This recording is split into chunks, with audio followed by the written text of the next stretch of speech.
What's up everybody, Gear Guy 226 with another flashlight review for you. Today we are looking at the Lumintop tool TI for titanium, obviously. This is a really cool, nice looking, well made EDC light that can be used on a keychain or a pocket clip, and we'll kind of take a look at the carry options here in a minute. However, there is one issue, at least with the one that I've got, and we'll look at that and examine it and everything here in just a second, so make sure you stick around.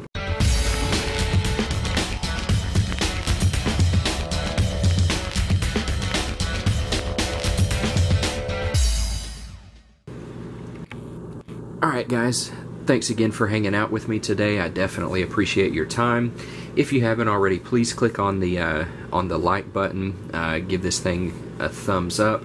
Also subscribe if you haven't. I would definitely appreciate it. So we'll go ahead and take a look at the light, and just kind of following the typical format that I do with flashlight reviews. We're just going to unbox it, see what it comes with, and then talk about specs briefly, and then go over the operation and my opinion of the light. So it's going to come inside of a box, obviously, and it's protected by this little sleeve, so we will slide it out of there. And if you've seen any of my other Lumintop reviews, this case should look familiar. Again, Lumintop does a great job packaging their lights and presenting them to you. I'm big on presentation, as you guys probably already know, and the way this thing is presented, just really nice. So pop it open, you can see the light there. Also is your pocket clip. Now the light itself is made of titanium. Your pocket clip, however, is stainless. We'll set that aside, pull the light out, set it away as well. You're also going to get a keychain. Let's see if we can focus. There we go. With a split ring on the end there, and that is obviously to attach it to the light, and we'll look at that here in a second. And then a lobster clip to attach it to your key ring or your belt, whatever you want to do, bag, doesn't matter. Also, you're going to get a couple of extra O-rings. Love the fact that they include those. Then down here on the bottom, you of course have your instruction manual. Pretty straightforward, simple, easy to read, easy to use. No complaints about the manual on this light. So let's slide everything out of the way and get the flashlight out. So again, it's made of titanium, really lightweight. One of the first things that kind of jumped out to me about this light is the knurling. And I don't know if the camera is going to pick it up or not, but you've got your kind of standard knurling all over the light, you know, here up at the bezel and then down here by the switch. But there, you can kind of see it. Inside of the knurling are some ridges or ribs that are kind of milled in there. They're very subtle, but as soon as I pulled this thing out of the package and and grabbed it, it's very grippy, and I really like that. It's very grippy. Like I said, feels good in the hand. I don't think you have to worry about it slipping out or anything. And hats off to Lumintop for that. That knurling just feels really good. Almost like a really fine sandpaper almost. I mean, it's very grippy. Love that. Well made. I love the little brass accent up here at the bezel.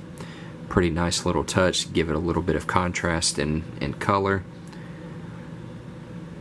There you can see your reflector and your LED. Orange peel reflector. The LED that it uses is the Cree XP-G2 R5. Maximum output is 110 lumens. Now we'll look back here. I originally thought this thing was, excuse me, a twist bezel. Not the case. You've got a little recessed switch back here on the tail cap. And there you can see your attachment point for your lanyard back there. Now, about this switch, I like it, but at the same time I don't. And I'll tell you why. I like it because it is recessed. If you're a tail stand fan, you can tail stand with it, obviously. And it keeps it out of the way. You're not going to, most likely you're not going to accidentally activate the light. But at the same time, it's flush or recessed. So the good thing about it can also be a negative depending on how you look at it. If you've got larger hands and big fingertips like I do, kind of hard to press it unless you're using your fingertip. You know, if you were trying to hold it like this, you can do it, but it's just a little bit difficult, and the switch is a little bit loose. There's a lot of play in it. I don't know if you can see, but if I kind of put my fingernail down in there, you can kind of see it moving around. So as far as durability, not sure how long that thing will last. Obviously it's going to last longer the more you baby it, but if you're hard on your gear, be careful with that switch. It just doesn't feel like it's going to last forever. So be mindful of that. So that is one of the negative aspects about it, but the light is absolutely beautiful. Looks great, fit and finish is awesome. Again, that knurling, the brass accent just looks great. So I can kind of overlook that a little bit, but I do want to point it out. So anyways, let's go ahead and run through specs real quick. Try not to spend a whole lot of time. Already told you about the LED that it uses. The length is 2.91 inches. It says that the weight is 0.78 ounces. If you've seen any of my flashlight reviews, you know I've got to test it for myself.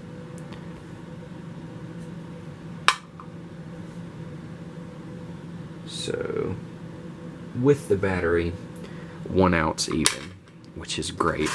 I've got just a standard alkaline battery installed, so 1 ounce with the battery. Great weight. It does use a single AAA battery, and it's also waterproofed to IPX8 standards. And if you're not familiar with IPX ratings, IPX8 means that essentially you can submerge this in water down to 2 meters in depth for up to 30 minutes and it's still going to work. So great waterproofing on this thing. Obviously it's got those O-rings to keep it sealed up, and then extras for you as well. So 3 modes with this, supposedly. You've got your high, 110 lumens with 30 minutes of runtime.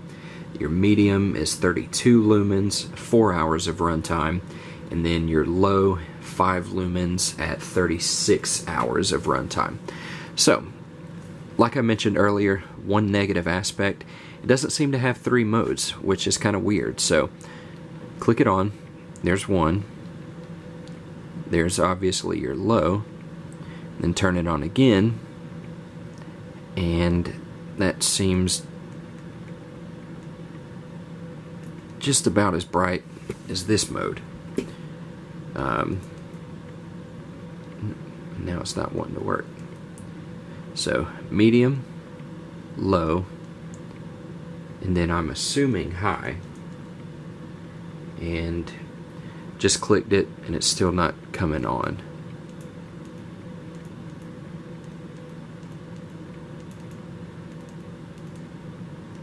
So there we go with that switch again. I'm not sure how well that switch is going to do.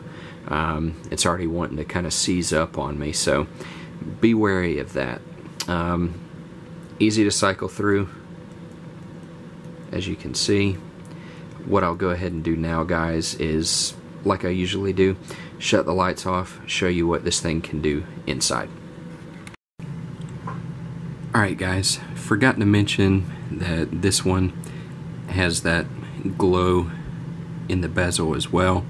Hopefully you can kind of see that, so we'll go ahead and move on to the light test. So there's your first setting, which should be medium. Obviously enough to light up the room for you. Not very bright, but you can definitely see everything that's going on inside the room. Click again. There is your low. Bright enough to see what's in front of you. I wouldn't recommend low for lighting up a room though. And then your supposed high. There's not really much of a difference between the high and the low, or the high and the medium rather, on this light, so there's not much to say about that. But you can kind of see, because of that nice orange peel reflector, it does give a nice flood beam, so there's not a dedicated hotspot or anything, which I prefer for small compact EDC lights like this, so that's great. Overall, guys, good light, with those couple of issues. If you're interested in it, make an educated decision. I try my best to point out flaws if I see them and let you guys know. So it does look good.